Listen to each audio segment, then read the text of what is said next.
தற்போதைய அண்மை செய்தியை பார்த்துக் கொண்டிருக்கிறோம். பள்ளி கல்லூரிகளில் சாதி ரீதியிலான வன்முறையை தடுக்க அமைக்கப்பட்ட நீதியரசர் சந்துருவின் ஒருநபர் குழு தற்போது தமிழ்நாடு அரசிடம் அறிக்கை சமர்ப்பித்திருக்கிறது. அந்த அறிக்கையை நீதியரசர் சந்துரு முதலமைச்சர் மு.க.ஸ்டாலினிடம் வழங்கியிருக்கிறார். இது தொடர்பான அண்மை செய்தியை பார்த்துக் கொண்டிருக்கிறோம். கூடுதல் விவரங்களோடு இணைகிறார் சிறப்பு செய்தியாளர் தமிழரசி. விவரங்களை பதிவு செய்யலாம். என்னென்ன பரிந்துரைகளை சந்துரு முன்வைத்திருக்கிறார்?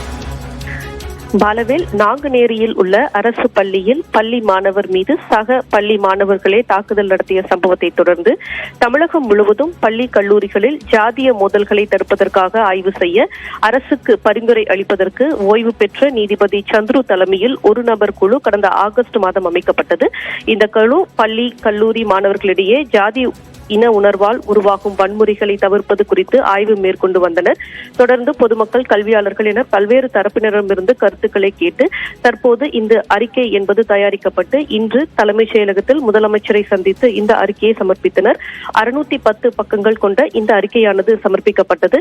இந்த அறிக்கையில் நீண்ட கால இலக்குகள் மற்றும் உடனடியாக மேற்கொள்ள வேண்டிய இலக்குகள் என்ற 2 அடிப்படையில் அறிக்கை பரிந்துரைகள் என்பது வழங்கப்பட்டிருக்கிறது. குறிப்பாக பள்ளிகளில் ஜாதி வன்முறைகளை ஒழிப்பதற்கான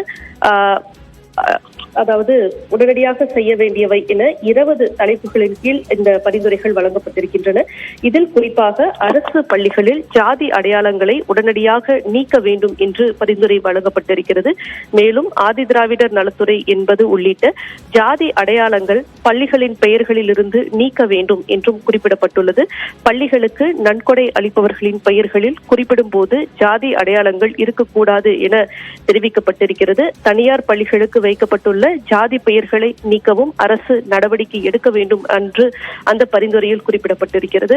மேலும் பிற்படுத்தப்பட்டோர், ஆதி திராவிடர், பழங்குடியினர் பள்ளிகளில் அனைத்தையும் பள்ளி கல்வித்துறையின் நேரடி கட்டுப்பாட்டில் கொண்டு வர வேண்டும் என்றும் குறிப்பிடப்பட்டிருக்கிறது. மேலும் பள்ளிகளில் ஒருங்கிணைக்கும் போது ஆசிரியர் ஊதியம், பணிமூப்பு உள்ளிட்ட பிரச்சனைகளுக்கு தீர்வு காண உயர்மட்ட குழு அமைக்கப்பட வேண்டும். மேலும் உயர்நிலை மற்றும் மேல்நிலை பள்ளி ஆசிரியர்களின் குறிப்பிட்ட கால இடைவெளியில் இடமாற்றம் செய்ய வேண்டும் என்றும் நீதிபதி சந்துரு இந்த பரிந்துரையில் குறிப்பிடப்பட்டிருக்கிறது. நன்றி தமிழரசி, விரிவான விவரங்களை பதிவு செய்தமைக்கு.